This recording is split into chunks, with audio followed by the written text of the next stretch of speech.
Banyak orang bercerita, mereka mengaku bahwa sudah bekerja keras, ikhtiar lahir juga ikhtiar batin. Yang kerja, yang cari tambahan penghasilan, tambah lembur, dan sebagainya. Yang doa zikir amalan dengan A, B, C, D yang 100 kali, bahkan 1000 kali. Bahkan parahnya lagi, melakukan hal-hal yang notabene keluar dari syariat, bahkan syirik, auzubillah. Tapi kemudian belum berhasil. Kenapa? Kenapa bisa begitu? Bismillah, semoga di video ini Bapak Ibu bisa mendapatkan sesuatu. Bismillahirrahmanirrahim. Assalamualaikum warahmatullahi wabarakatuh. Alhamdulillahirabbil alamin. Asyhadu an la ilaha illallah wa asyhadu anna Muhammad Rasulullah. Allahumma shalli ala sayyidina Muhammad wa ala ali sayyidina Muhammad. Ya alim, ya aziz, ya fata, ya razzaq, ya syakur, ya hanan, ya manan, ya salam, ya arhamar rahimin. Semangat pagi Bapak Ibu dan teman-teman yang lapang hatinya, lapang rezekinya. Di luar sedang hujan lebat sekali. Semoga ini menjadi doa yang baik dan Allah kabulkan, amin ya karim. Bapak Ibu dan teman-teman yang dirindukan Gusti Allah hadir di tanah suci setiap tahunnya. Semoga kita istiqomah dalam kebaikan dan perbaikan. Semoga kehidupan kita semua semakin kuat, sehat, kaya raya, sejahtera, bahagia, mulia, banyak duit, banyak uang, dan segalanya, amin ya karim. Semoga segala harapan, hajat, cita-cita, bahkan impian kita semua, khususnya impian, harapan, cita-cita panjenengan bersama keluarga dan tim usaha, hadir dalam kehidupan panjenengan dengan cara yang mudah, menyenangkan, membahagiakan, ajaib, bahkan atas kuasa izin dan ridho Allah subhanahu wa ta'ala, amin ya rabbal alamin. Bapak Ibu, sembah sungkem sadaya lepat nyuwun agung yang samudra pangapunten. Tidak bermaksud menggurui, mengajari atau keminter, tidak. Hanya sekedar berbagi saja. Jika ada yang baik silakan diambil, jika tidak ada yuk abaikan saja. Ini berdasarkan pengalaman pribadi kami, juga dari rekan-rekan para sahabat yang mengikuti bimbingan MKSO, mekanisme kuantum sukses otomatis, atau sederhana adalah bimbingan program kembali kepada programnya Gusti Allah, yaitu program takwa. Karena itu adalah program bawaan, software bawaan dari Gusti Allah yang bisa membuat kita auto kaya, auto bahagia, auto makmur, auto sehat, auto sejahtera. Dalam Quran surat At-Tolak ayat 2 dan 3 jelas di sana, dalam ketakwaan ada rezeki, ada jalan keluar ya dari area yang tidak disangka-sangka. Kenapa kita bulat pada masalah hutang piutang tidak kelar-kelar, masalah hidup lainnya tidak kelar-kelar? Karena kita keluar dari program tersebut, kita keluar dari jalur tersebut. Maka di MKSO Bapak Ibu tidak aneh-aneh ya, kita hanya mempelajari ya, polanya ada 4. Yang pertama adalah tobatan nasuha dengan 4 variabelnya dipenuhi, muhasabah dengan 4 variabelnya juga dipenuhi, kemudian ubah cara berpikir dan berperasaan. Nah, di sini nanti kita belajar vibrasi, ya, kuantum fisika dan sebagainya. Kemudian yang keempat adalah apapun kondisinya tetap istiqomah membuat tabungan kebaikan kepada semesta. Nah, pada video ini Bapak Ibu, bismillah, kami ingin sharing 2 hal yang menyebabkan kenapa ada orang yang sudah mengaku ikhtiar lahir, ikhtiar batin, tetapi juga belum berhasil. Mereka yuk kerja keras, sudah pulang kerja cari kerjaan lagi, lembur dan sebagainya. Juga mengamalkan doa zikir amalan yang dibaca puluhan, ratusan, bahkan ribuan, tapi kenapa belum berhasil? Bismillah. Bapak Ibu, setidaknya ada 2 hal yang menyebabkan hal itu terjadi ya.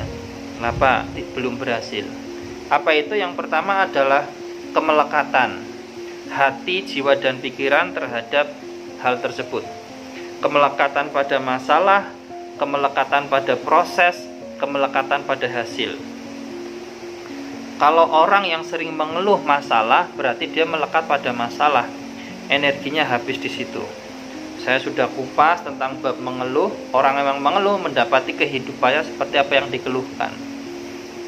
Kenapa kemudian tidak kok energinya dihabiskan untuk sesuatu yang lebih baik daripada keluhan? Kan aneh ya.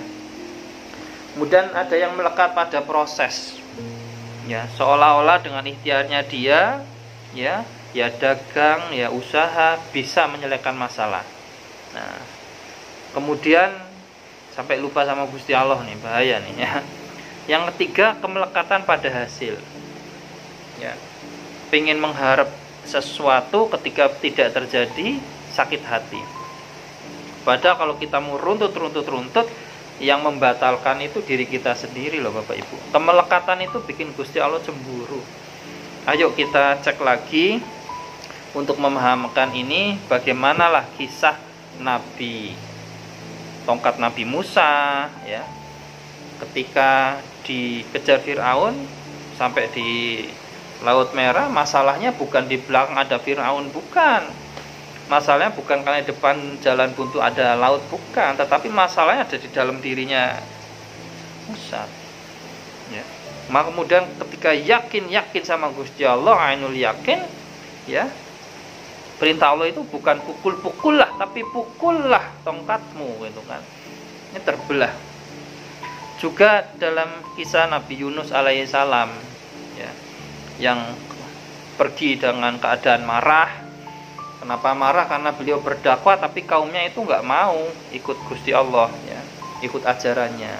Nabi Yunus marah, ditelan ikan paus di dalam perut, beliau tidak menggerutu. Wah, gimana ini? Artinya berarti tidak fokus pada masalah, tidak melekat pada masalah ya. Juga kemudian tidak nyari pisau disobek-sobek dinding ikan paus supaya bisa keluar. Tidak, berarti beliau tidak fokus pada solusi ya. Bukan, tetapi apa? Dalam Quran surat Yunus ayat 87 dijelaskan pada bagian akhir, la ilaha illa anta subhanaka inni kuntu minadz dzalimin. Sadar ya Allah, aku sudah menzalimi diriku ya Allah, ampun. Akhirnya bebas ya. Siti Hajar ya, bolak-balik Safa Marwah, Masya Allah, tidak melekat pada ikhtiar itu.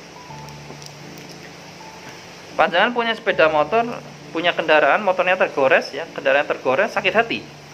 Berarti melekatlah benda itu di dalam hati, jiwa dan pikiran panjenengan. Panjenengan mau nagih hutang ya, berharap bahwa rezekinya itu hanya ada dari orang itu yang bawa uang itu harus kembali. Panjenengan melekat di situ. Maka kembali lagi pada materi kuantum kan, ketika kita sudah melakukan visualisasi ya, sudah clear, sudah sangat detail, kita pengen ini, kita pengen itu ya, sudah sangat detail, kemudian kita lepaskan, wis karepmu ya duh Gusti Allah. Saya sering perumpamaan gini Bapak Ibu, kita punya anak kecil SD, tiba-tiba datang, Bapak Ibu, adik minta beliin sepeda motor, boleh? Menurut jenengan boleh nggak? Nggak boleh tentunya kan, nggak bakal dikasih. Apa karena kita nggak sayang? Bukan itu. Belum wayah Kalau juga gitu belum wayah loh, kamu masih melekat, aku ya cemburu kok kamu mikir masalahmu itu gampang. Kalau kamu betul-betul sadar utuh, sadar penuh kembali kepada Gusti Allah. Anggap saja seperti itu kurang lebih. Ya. Si anak beranjak gede, SMA lah katakan.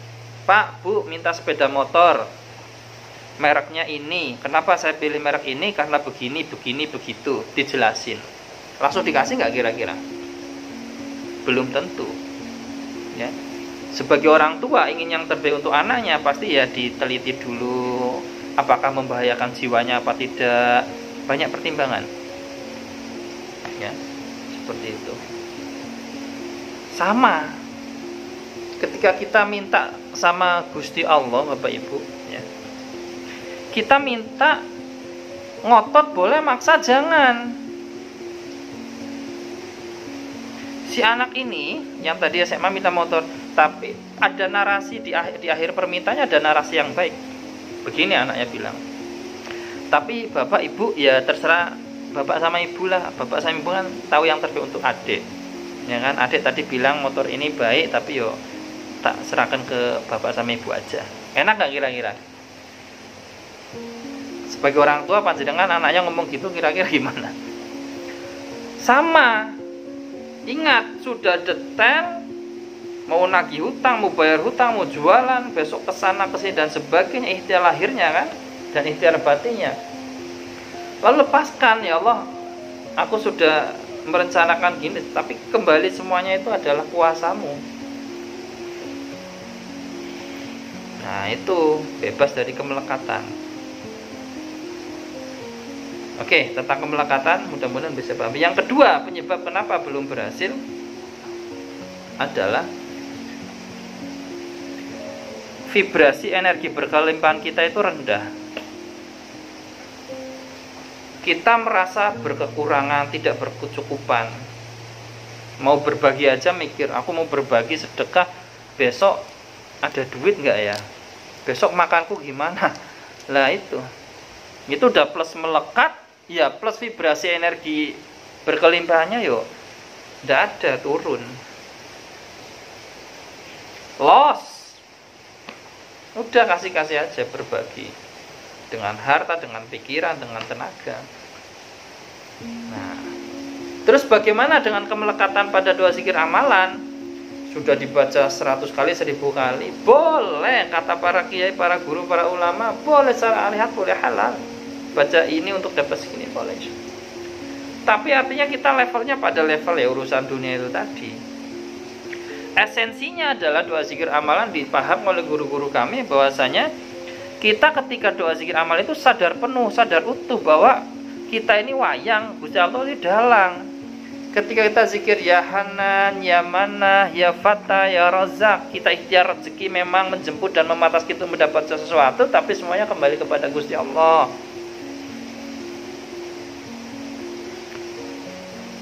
Seperti itu nggih Bapak Ibu. Yang nagih hutang nih berpikir bahwasanya rezekinya hanya itu tuh, yang uang yang di orang itu kembali ke kita. Berarti kita ngerasa tidak berkelimpahan. Padahal kalau kita mau pikir pasti sepanjang masa ini kita dapat rezeki juga kok. Ya kan? Nah, saya rasa itu aja. Kita ulang-ulang supaya paham. Intinya sekali lagi Bapak Ibu, agar kita berhasil, bebaskan diri kita dari kemelekatan. Ya, lepaskan. Krit, tek, lepaskan. Krit, tek, pikiran, hanya pikiran, detail, nyaman, rasa, dapat, lepaskan. Loss.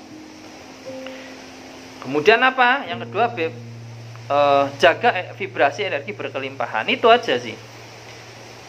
Ikhtiar lahirnya dimaksimalkan, ikhtiar batinnya diistiqomahkan tanpa kemelekatan dan terjaganya vibrasi berkelimpahan. Semoga paham. Terima kasih, lebih kurangnya mohon maaf. Assalamualaikum warahmatullahi wabarakatuh.